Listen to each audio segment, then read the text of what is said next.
Was there something at school you were quietly told never to mention at home? A look from a teacher, a pause in the corridor, and you simply understood. Polished floors echoed beneath your shoes, classroom clocks ticked loudly, and rules seemed to hang in the air without ever being written down. You didn't need them explained, you just knew. Many children carried moments like these in silence, never discussed at the dinner table, rarely questioned, and slowly tucked away with growing up.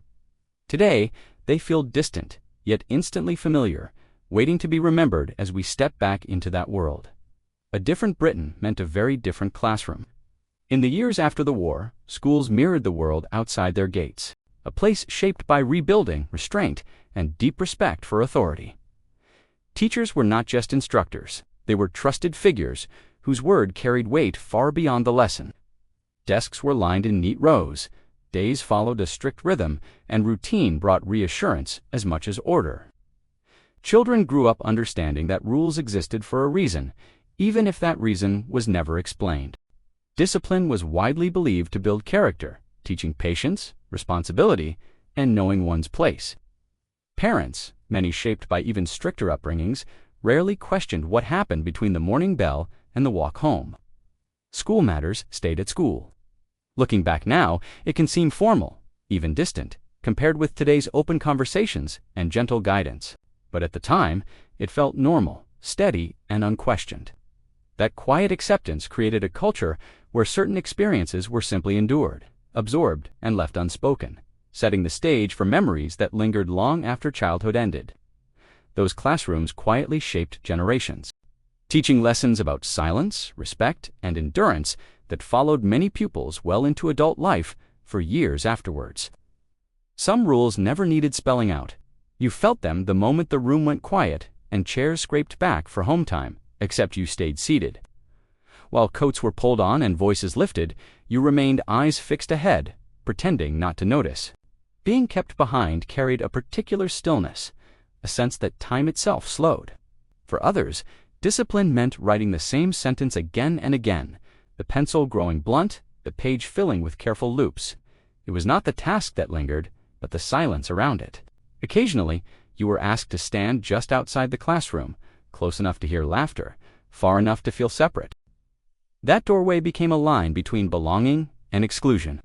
Sometimes it was public, a quiet instruction delivered in front of everyone. Heads stayed down. No one met your eye. The room seemed suddenly smaller. There was rarely shouting or drama. Authority worked through calm certainty, and that made it heavier. These moments were brief, yet unforgettable. Lessons faded, dates blurred, but the feeling stayed sharp. Even years later, many can still recall the hush of those corridors and the awareness of being noticed. It was never about punishment alone. It was about learning where you stood and how easily that place could shift, a lesson absorbed long before anyone thought to question it.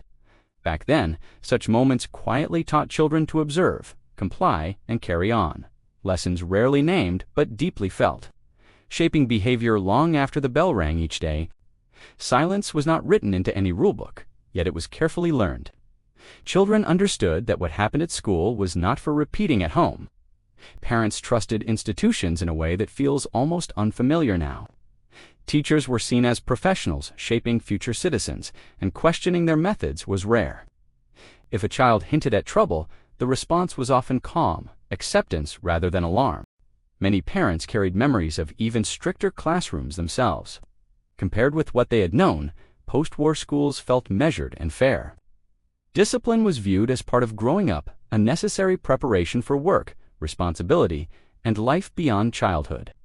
Talking about it too much risked seeming soft or worse, ungrateful for opportunity.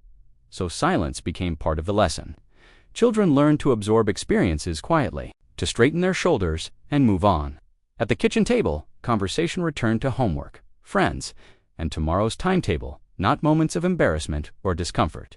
Today, schools encourage openness, discussion, and shared understanding. Parents expect explanations, and children are invited to speak freely about how they feel. Neither approach is painted here as right or wrong. They simply reflect their times. Back then, endurance was admired.